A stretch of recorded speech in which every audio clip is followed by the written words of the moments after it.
మనం ఇక్కడ వచ్చిన స్థలం ఇది చాలా అద్భుతమైన మందిరం మీరు చూసి ఉంటారు. ఇది బృందావనం నుండి అందరికంటే పెద్ద మందిరము బృందావనం నుండి ఇదే. దీని పేరు రాధా గోవింద మందిరం.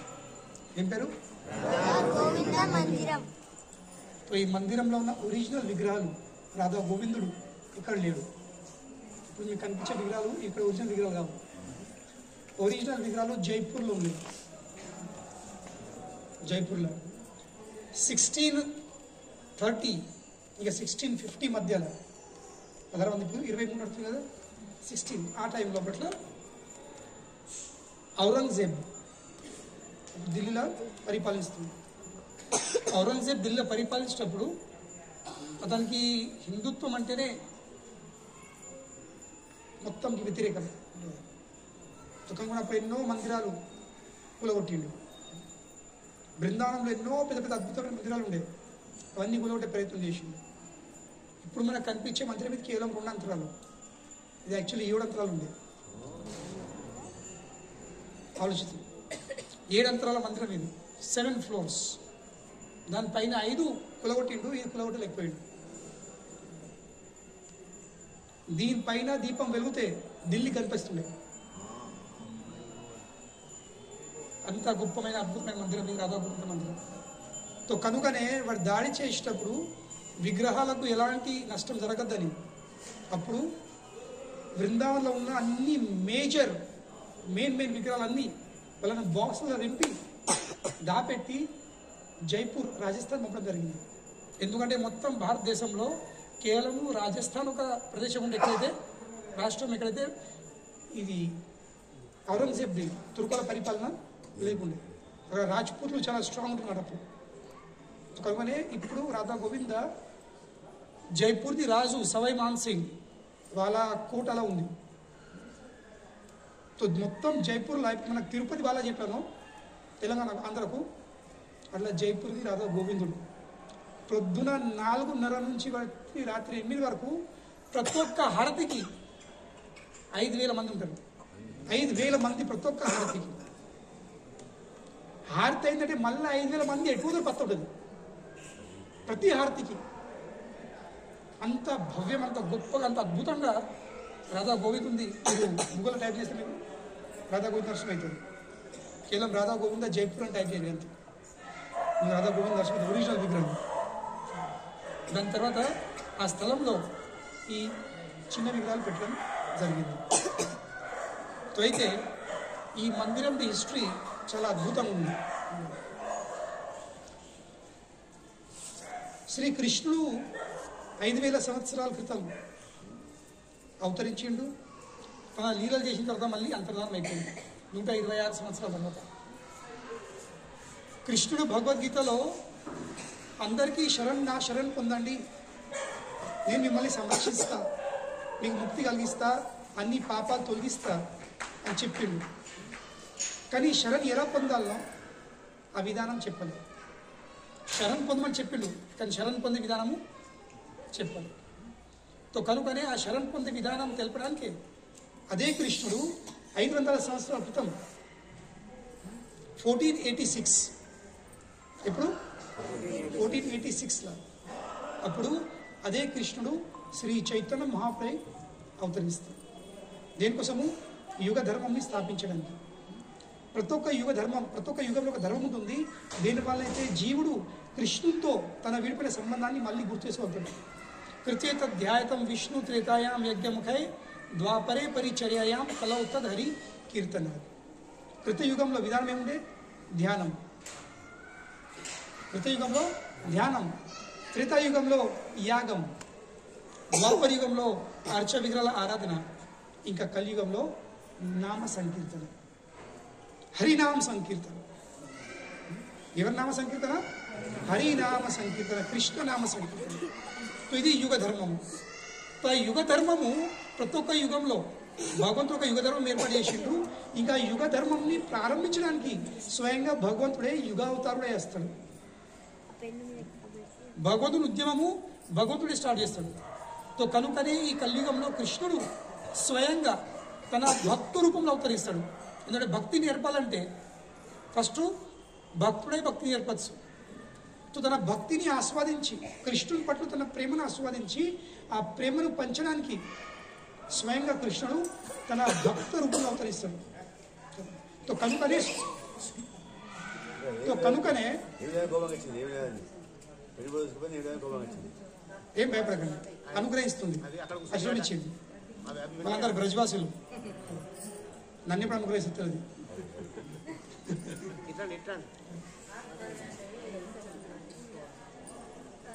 తాకినాయి గోర్లు, గోరు తాకినాయా? తాకపోతే చెప్పి కిట్ ఇంజక్షన్ ఇప్పిస్తాం. Okay good. అయితే భగవంతుడు అవతరిస్తాడు శ్రీ చైతన్య మహాప్రభు. लकड़ी उधर उधर उधर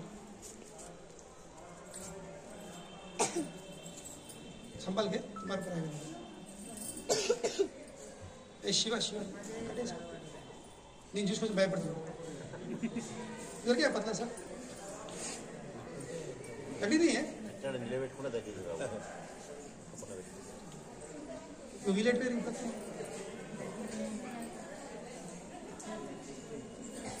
ఎడిగా మీరు ఇల్లు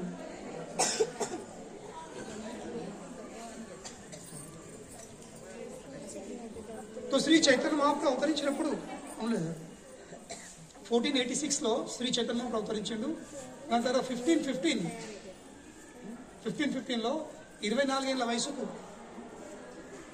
వయసుకు శ్రీ చైతన్య మహాప్రభు సన్యాసం తీసుకున్నాడు. సన్యాసం గ్రహించిన తర్వాత అతనికి బృందావనం రావాలని కోరికుండేది.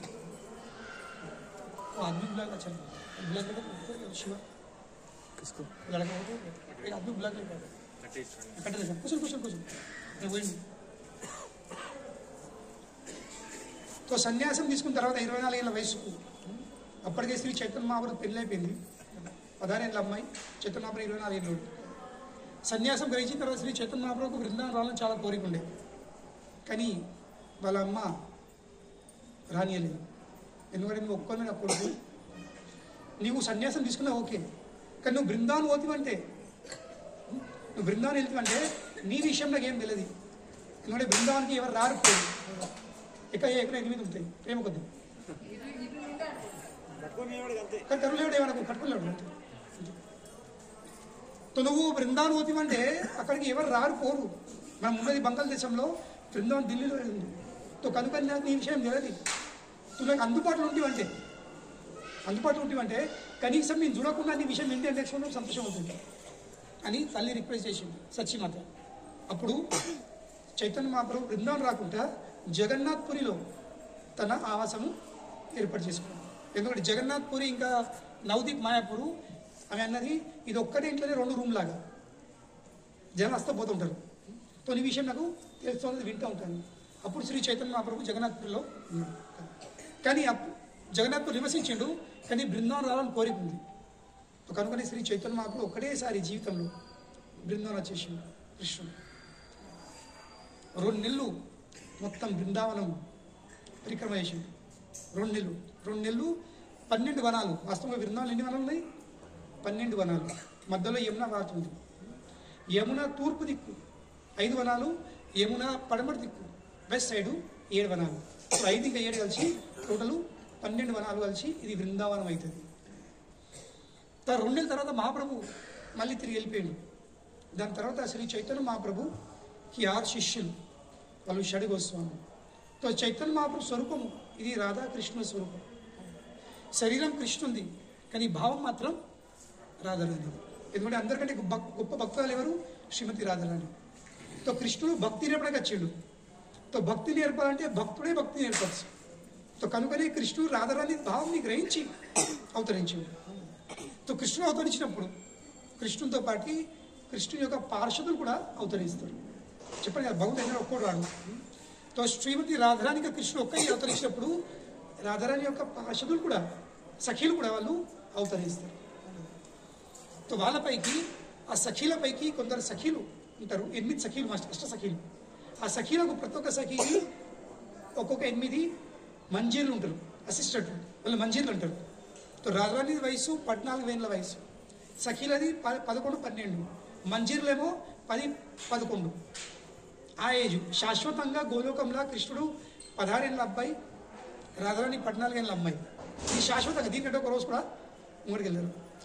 తో కనుకనే రాధాకృష్ణ అవతరించినప్పుడు సఖీలు కూడా అవతరిస్తున్నాయి, సఖీలతో పాటు మంజీలు కూడా అవతరిస్తున్నాయి.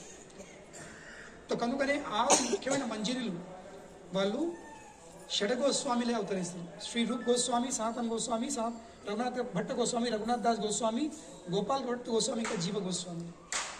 వాళ్ళు 6 షడగోస్వాముల ఆచార్యులు అవతరిస్తారు. దేనికోసము? శ్రీ చైతన్య మహాప్రభుకు అసిస్ట్ చేయడానికి, వాళ్ళకు సహాయం చేయడానికి. తో శ్రీ చైతన్య మహాప్రభుకు బృందావనం రావాలి, బృందావనంలో ఉండాలని చాలా కోరిక ఉండే, కానీ ఉండలేకపోయింది. తో కనుకనే అతని కోరిక శ్రీ చైతన్య మహాప్రభు తన శిష్యుల ద్వారా నెరవేర్చే ప్రయత్నం చేసింది. మరి ఏందో కోరిక? మహాప్రభు కోరిక లేదు. మహాప్రభు తన శిష్యులకు ఇచ్చిన ఆదేశం ఏంటి? నేను పోలేకపోయిన బృందావనం, కానీ మీరు బృందావనం ఉంది. కానీ బృందావనం ఏం చేయింది? ఫస్ట్ కృష్ణుడు చేసిన లీల స్థలిలు కాలప్రభం ఏమని అని లుప్తం అయిపోయింది, మాయమైపోయింది. కాలం ఏమిస్తే అన్ని నాశనం చేసేది, అన్నీ లుప్తమైపోయినాయి. అక్కడ మళ్ళీ వెలిసిపియాలి. కృష్ణుడు ఎక్కడెక్కడ ఏం లీల చేసిండో ఆ స్థలాలు మళ్ళీ వెలిసిపియాలి. ఇది ఫస్ట్ ఆదేశం. రెండో ఆదేశం ఏంటి? మీరు అన్ని శాస్త్రాలను చాలా డీప్గా స్టడీ చేసి అవిటి నుండి భక్తి సారం తీసి మీరు మళ్ళీ గ్రంథాలు రాయాలి, భక్తికి సంబంధించిన గ్రంథాలు. ఇంకా మూడోది తన వ్యవహారం, తన ఆచరణతో వైష్ణవులు ఎలా ఉండాలో, వైష్ణవులది ఆ పద్ధతి ఏంది, వైష్ణవ మర్యాద ఏంది, అవి మీరు దానికి సంబంధించి పుస్తకం మీ ప్రత్యేకమైన వ్యవహారంతో మీరు జనాలు తెలియాలి. ఈ ఆదేశం ఇచ్చారు. తో కనుకనే మహాప్రభు ఒక్కొక్కలను పంపించినమాట.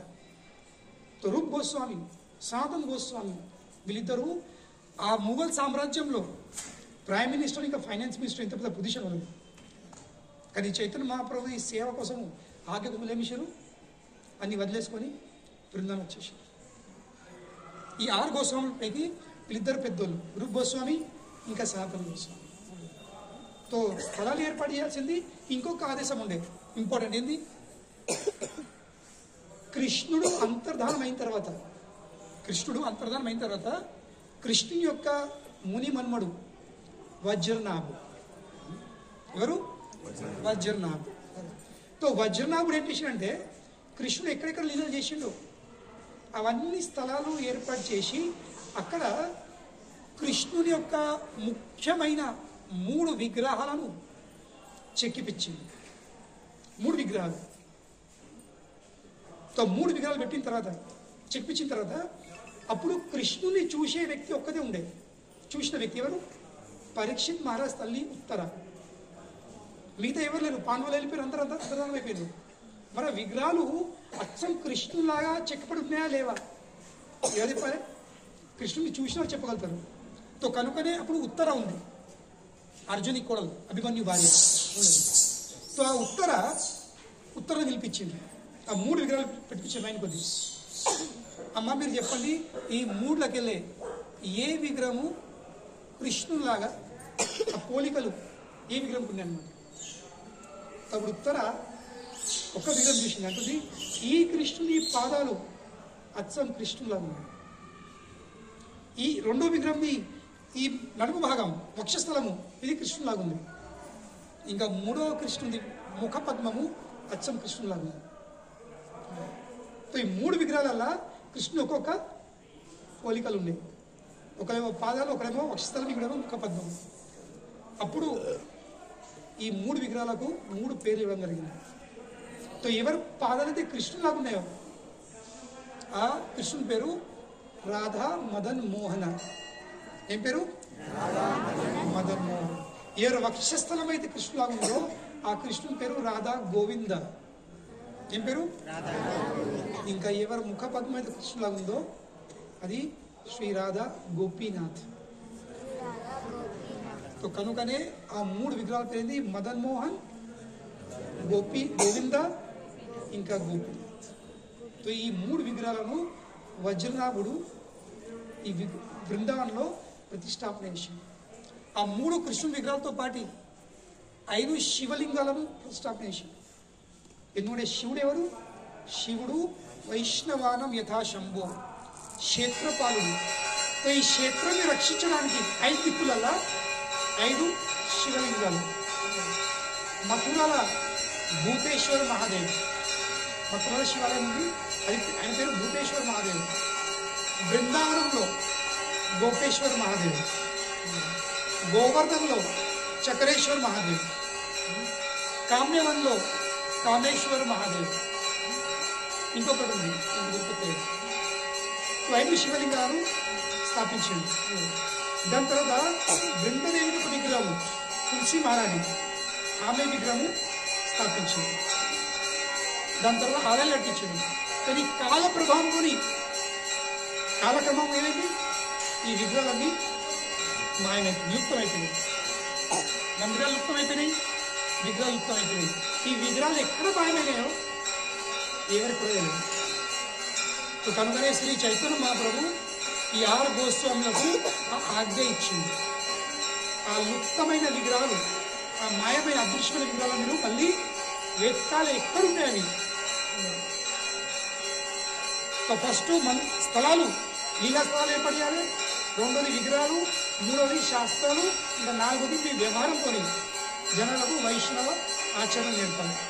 ఈ 4 ఆజ్ఞలు ఇచ్చి ఈ 6 గోస్వాములను శ్రీ చైతన్య మహాప్రభు బృందావనం ఒక్కసారి కాదు, ఒక్కరు 6 వచ్చేసింది. సో ఫస్ట్ వచ్చింది రూప్ గోస్వామి. సో రూప్ గోస్వామి శ్రీ చైతన్య మహాప్రభు చెప్పిన ప్రతి ఒక్క కార్యాన్ని పూర్తి చేసిండు. అన్ని స్థలాలు ఏర్పడేసిండు, ఎన్నో గ్రంథాలు రాసిండు. ఉపదేశామృతము, నెక్టర్ ఆఫ్ డివోషన్, ఎన్నో గ్రంథాలు, పత్రిసామృతం సింధు. కానీ 199 పనులు ఆజ్ఞ నెరవేర్చిండు. కానీ ఒక్కడు మాత్రం కాలేదు. చాలా బాధపడుతుంది. ఎందుకు? ఆజ్ఞ పూర్తి కాకపోయాను. ఇప్పుడు మనం ఏమైపోతుంది? 199 చేసినా కదా, ఒక్కటి అయిపోయి పెద్ద ఏంటన్నాను ఉండేదా? ఇది మన పరిస్థితి. 99 చేసినాం, ఒక్కడే ఎక్కుతుందని. కానీ వారికి ఎక్కుంది, ఒక్కడి వాళ్ళు ఏమవుతుంది, అన్ని ఇప్పుడు అవుతుంది.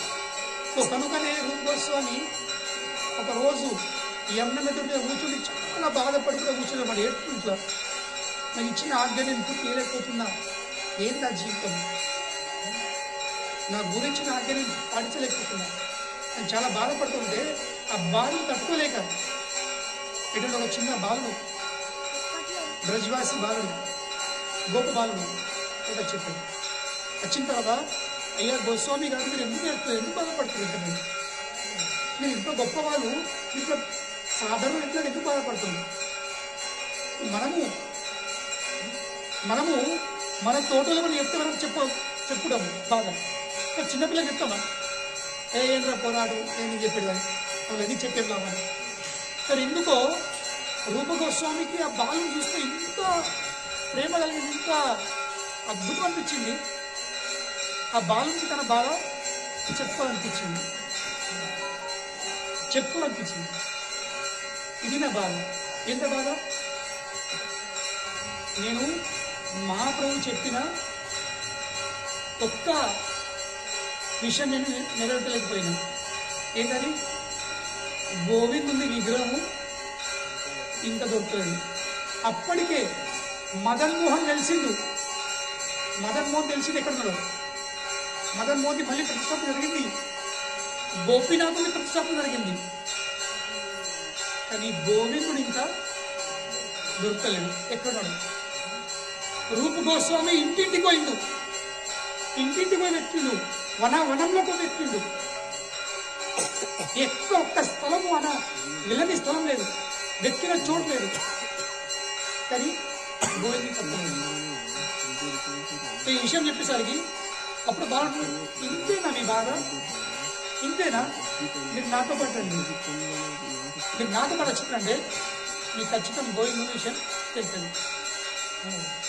అప్పుడు రూప గోస్వామి చేతి పట్టుకొని ఆ బాలుడు రూప గోస్వామికి ఇక్కడ తీసుకొచ్చింది, మనం కూర్చున్న స్థలంకి.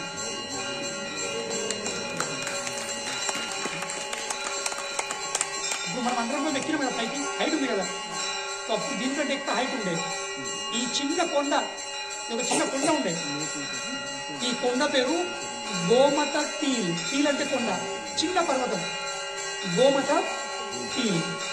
ఈ కొండ మీద ఎక్కించి వచ్చేసరికి అక్కడ ఒక సుర్బి ఆవు తన పొద్దులకెళ్ళి పాలు అడుగుతుంది ఇక్కడ.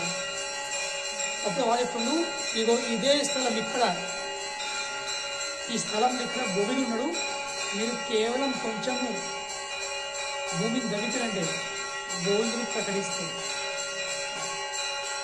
చెప్పి ఆ బాలుడు అక్కడనే మాయమైంది, అదృశ్యమైంది.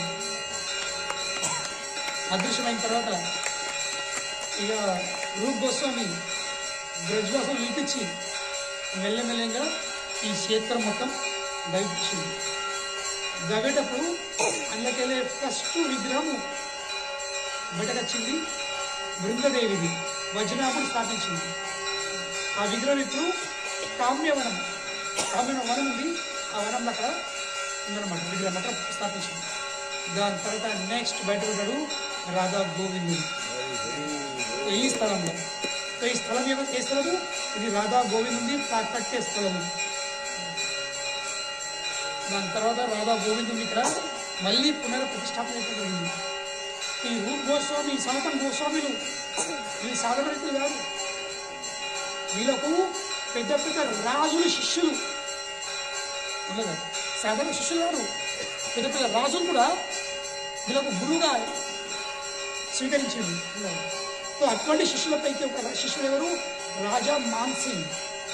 అప్పుడు రాజస్థాన్ రాజ్పుట్లపైకి అందరికంటే పెద్ద రాజు రాజా మాన్సింగ్ అని. అక్బర్ది ఒక తనకు పెద్ద మంచి అనమాట. ఆ రాజా మాన్సింగ్ మా గురువు కోసము, మా గురుని ఆరాధ్యమైన విగ్రహము గోవిందుని కోసము నేనేమైనా చేయగలవా అని చేసాడు. ఈ మందిరం పట్టించింది. చెప్పండి, ఈ రౌతు వెనుకనే పెద్ద స్టోరీ ఉంది. ఈ రౌతు క్వాలిటీ ఉందో, ఈ రౌతు కేవలము మీరు ఢిల్లీకి వెళ్తే రెడ్ ఫోర్ట్ ఏదో అది ఈ రౌతు తయారైంది. అంటే ఏంటి? కేవలము రాజుల కోట తప్ప ఈ రౌతు ఎవరికి అనుమతి లేకపోతుండే. దీనికంటే తక్కువ క్వాలిటీ తీసుకోవచ్చు, కానీ ఆ పిల్లలు ఆ గడిలో కోటలు తప్ప ఎవరికి రౌతు శాంక్షన్ చేయకపోతుంది. కానీ రాజా మాన్సింగ్ ఆ రౌతు శాంక్షన్ చేయించి మొత్తం రాజస్థాన్కి వెళ్ళే రౌతు తీసుకొచ్చి ఈ 7 అంశాల మందిరం పెట్టించింది. చెప్పండి, ఈ అద్భుతం మీరు చూస్తే అంటే దినంలో రావాలని ఒక్కొక్క నక్ష మీ లోపల ఇవ్వండి. మీ అడిగిన కమల పువ్వు ఉంది, అంత విశాలంగా కమల పువ్వు అంటే ఎట్లా హ్యాంగ్ చేసిండు. ఏం టెక్నాలజీ! ఒక్క రౌతు కింద లేదు, ఒక్క గీత కింద మీద కాదు, ఆ సీక్వెన్స్ ఉన్నాయి మొత్తం. సో ఇది రాధా గోవింద్ మందిరం. సో అయితే ఈ 3 విగ్రహాలు ఇది ఒక ప్రత్యేకత ఉంది. ఈ 3 విగ్రహాల ప్రత్యేకత ఉంది. ఏంటో ప్రత్యేక? మన సమస్త వైదిక శాస్త్ర జ్ఞానాన్ని మనము మొత్తము అవిటను అలాగే సారాంశం తీయాలంటే ఎసెన్స్ మొత్తం వేదిక శాస్త్రంలో సారాంశం అదేం చెప్తుంది మనకు? అది చెప్పే విషయం ఏంది? మొత్తం సారాంశంలో చెప్పే 3 విషయాలు. ఏంటో 3 విషయాలు? భగవంతునితో సంబంధము ఎలా చేసుకోవాలి, ఫస్ట్ విషయం. ఏ విషయము? సంబంధం. ఆ కృష్ణుతో మన సంబంధం ఎలా జరుపుకోవాలి, ఫస్ట్ విషయం. రెండోది, సంబంధం తెలుసుకున్న తర్వాత అతని సేవ ఎలా చేయాలి, దాంట్లో అభిధేయ సంబంధ అభిధేయ. మూడవది, ఆ సంబంధం చేసుకొని అతను సేవ చేస్తే తన వల్ల పొందే లాభమైంది, ప్రయోజనం ఏమిటి అంటే ప్రయోజనం. సో సంబంధ అభిధేయ ఇంకా ప్రయోజనం. సో కనుకనే రూప గోస్వామి ఎవరు? ఈ 3 విషయాలను 3 ఆచార్యులు నేర్పినమాట. ఇంకా దానికి సంబంధించి 3 విగ్రహాలు ఉన్నాయి. సో రాధా మదన్ మోహన మనం రేపు పొద్దు వెళ్తాము. అక్కడ మనం కూర్చుండి మదన్ మోహన్ మందిరం మీద కూర్చుండి సనాతన గోస్వామి కట్టించిన మందిరం అని అక్కడ కూర్చుని వారి సమాధి మీద కూర్చొని మనము అక్కడ విన్నాం రేపు పొద్దున. తో మదన్మోహన ఇది సంబంధ విగ్రహం. మదన్మోహన సంబంధ విగ్రహం. గోవిందేవ అభిధేయ విగ్రహం. ఇంకా గోపీనాథుడు ప్రయోజనం. గోప్య ప్రేమిస్తుడు, గోప్య ఇప్పించి రాసి ఎత్తుంది, ఆ సేవలో ఒక ఫలితం ఇస్తుంది. కానీ మెయిన్ మనం చేస్తున్నాము, మనం ఫస్ట్ సంబంధం చేసుకోవాల్సింది. ఇప్పుడు కృష్ణుడితో మన సంబంధం ఎందుకు పెట్టలేదు? కృష్ణ ఇంకా మన మధ్యలో పెద్ద ఆటంకం ఉంది. ఏంటి ఆటంకము? కామం. మనమందరము కామదేవుని ప్రహారం, కామదేవుడు మన మీద ప్రహారం చేస్తుండు, మనము కామంకి బానిసలే ఉన్నాము. తో కృష్ణ ఇంకా మన మధ్యలో కామం ఉంది. తను ఒక రోజు కామదేవుడు కూడా కృష్ణునిపై కామబాణం ప్రారంభించక వచ్చింది. కానీ కృష్ణుడు ఒక అందంని చూసి, ఇప్పుడు మొత్తం సృష్టిలో అందరికంటే అందమైన పురుషుడు కామదేవుడు దేవతలపైకి. అతనికంటే అందంగా ఎవరున్నారు? కానీ కృష్ణుడు అందం చూసి కామదేవుడు కూడా పడిపోయాడు కింద, మోహితుడైపోయాడు. కనుక కృష్ణుడు పెరిగింది మదన మోహనం, కామదేవుని పెరిగింది మదనం. తో మదన్ని కూడా మోహించేవాడు మదన మోహన్. తో కనుకనే మదన్ మోహన్ యొక్క అనుగ్రహంతో ఏమవుతుంది? మన గుండెల కామం నష్టమైపోతుంది. ఇప్పుడు మన కంటికి కామ కాటికి ఉంది. ఆ కామ కాటికి ఉండే వల్ల ఏమవుతుంది? మనం ఏ చూసినా కామంతో చూస్తారు. ఇంకా కామ లక్షణం ఏంది? నేను భోగించాలి. మంచి పువ్వు కనబడితే నేను వాసన తీసుకోవాలా, మంచి పంట కడితే నేను తినాలా, మంచి బట్ట కనిపితే నేను కట్టుకోవాలా, మంచి నగలు నేను అన్నీ నాకే, ఐ వాంట్ విత్ ఎంజాయ్. ఇది కామం. ఆ భావం ఉన్నంత వరకు కృష్ణుడు అనిపించాడు. ఎప్పుడైతే ఈ కామది కాటికని ఊడిచేసి అక్కడ ప్రేమది కాటికి పెడతాను, అప్పుడు కృష్ణుడు దర్శనం అవుతాడు. కానీ ఆ కామని కాటిలో ఊడిచేయడానికి మన శక్తి లేదు. మనకు మదన్ మోహన్ అనుగ్రహం రాదు, కృష్ణుడు సంబంధం. తో సంబంధమైన తర్వాత గోవింద అనుగ్రహం లేదు, సేవ రాదు. తో సేవ తర్వాత గోపీనాథ్. తో స్టెప్ బై స్టెప్. కనుకొని ఇక్కడ గోవిందేవు తగ్గి వచ్చి మనం ఏం ప్రార్థించాలా? మమ్మల్ని మీ సేవగా, ఎందుకంటే జీవన స్వరూపమైంది కృష్ణుని సేవ. కృష్ణుని సేవ మానేస్తే అవుతుంది, మనం ఈ ప్రపంచంలో అందరూ సేవ చేయబడుతుంది. ఇంకా ఏం లేదు. ఓడి మెచ్చిన లేడు సేవ, ఓడి మెచ్చిన లేడు, ఓడి దాన్ని దేకిన లేడు. రెండు మాటలన్నప్పుడు చాలు, ఎవరు మెచ్చారు సేవ. కానీ కృష్ణునికి ఏది కొంచెం చేసిన కుచ్చేలుడు కేవలం కొన్ని పట్టుకుని తీసుకెళ్తాడు. శబరి ఎంగిల్ నేరం తీసుకెళ్తాడు. కానీ కృష్ణుడు ఎంతో ప్రేమ కొద్ది, రాముడు ఎంతో ప్రేమ కొద్ది ఆస్వాదించాడు. కృష్ణుడు కావాల్సింది సంబంధం, సేవ కావాల్సింది. ఇక్కడ గోవిందంతో మనము ఈ సేవ కావాల్సింది. భగవంత చాలు, ఈ ప్రపంచంలో మస్తు సేవ చేసి మీకు సేవ చేయాల్సింది, కానీ మీ సేవ మానేసుకుని ఇక్కడ సేవ చేస్తుంది, ఏమొచ్చేది. కనుకని నన్ను మీ సేవలో నాకు ఎలాంటి అర్హత లేకుండా మీరు అనుగ్రహిస్తే, మీరు నన్ను స్వీకరిస్తే, నాకు రామాయణం అందరికీ నచ్చిన విషయం అన్ని నచ్చుతాయి, కానీ కొన్ని ముఖ్యమైన విషయాలు వస్తాయి. ఎప్పుడైతే సీతారాం లక్ష్మణ్ వీళ్ళు 13 సంవత్సరాలు దండకారణ్యంలో తిరుక్కుంటా చివరికి ఇక్కడ నాసిక్ వచ్చేసింది వాల్మీకి రామాయణం. కానీ మన తెలుగులో ఏందో ఎక్కడికి వచ్చినా భద్రాచలంలో వెళ్ళదు. అలాంటి భద్రాచలం ఉన్నారని అది ఏ గ్రంథంలో ఉందో ఎక్కడుందో వెళ్ళదు. కానీ వాల్మీకి రామాయణం అయితే ఇక్కడ లేదు. వాల్మీకి రామాయణంలో సీతారాములు వచ్చింది ఇక్కడికి నాసిక్, పంచవటి, మహారాష్ట్ర, తెలంగాణ రాలేవాలి. అది ఎట్లా వచ్చిందో, ఆ స్థలం ఎట్లా ఉట్టించారో ఏమో తెలియదు. ఆ స్థలం అది ఏం స్థల పురాణం ఎక్కడో తెలియదు. వాళ్ళు నాసిక్ పంచవటిలో ప్రవేశించినప్పుడు దారిలోనే వాళ్ళు ఒక వృక్షం మీద ఒక పక్షి కనబడింది, ముసలి పక్షి. ఎవరు? జటాయు. రాముడు ఇమీడియట్లీ ధనుష్మాన్ మిషన్ చంపుతాను. ఎందుకంటే అలవాటైంది కదా. 13 సంవత్సరాలు అడుగున వీళ్ళకి ఎవరు ఎదురవుతున్నారు? రాక్షసులు ఎదురవుతున్నారు. ఎదురైతులు చంపుడు. ఈ పక్షిని చూసరికి ఇది ఒక రాశులు ఆసర్పించింది. ఇది ఒక పెద్ద విషయం ఇప్పుడు చర్చించారు వీళ్ళు. కానీ అప్పుడు ఇక జటాయుడు ఈ బాబా నేను పక్షిస్తుంది కాను. ఇద్దరు ఇంట్రొడక్షన్ చేసుకుంటారు, మీరెవరు. అప్పుడు నేను జటాయును. ఈయనంటాడు నేను దశరథ్ మహారాజ్ కుమారుడు. ఓ దశరథ సమకాలికుడే, నా మిత్రుడే. అవునా, ఓహో మీరు నాకు తండ్రితో సమానం. ఇప్పుడు ఇద్దరు ముచ్చట్లు పడుతుంది. చాలా పెద్ద విషయం ఉంది వాల్మీకి రామాయణం. అలాగే ఇప్పుడు నేను డీటెయిల్ ఎప్పుడన్నా మళ్ళీ చర్చిస్తాను అక్కడ ఉన్నప్పుడు. కానీ చివరికి ఈ విషయం ఎందుకు అంటే చివరికి ఇప్పుడు జటాయు అవస్థ చూస్తే 60,000 సంవత్సరాలు. ఎన్ని? దశరథ్ మహారాజ్ చనిపోయినప్పుడు 60,000 సంవత్సరాలు. 60,000 వయసు దశరథ్ మహారాజ్ చనిపోయింది. సమకాలం అంటే జటాయు కూడా అదే అంతే వయసు. ముసలైపోయిండు, బలహీనంగా అయిపోయిండు, కలుతపడే శక్తి లేదు. ఒక్క చెట్టు మీదకి ఇంకో చెట్టు మీద పోరాదు, కూర్చుంటే లేవరాదు. అటువంటి పరిస్థితి. ఏ శక్తి లేదు, ఏ సామర్థ్యం లేదు. కానీ రాముతో వినపం చేస్తుంది.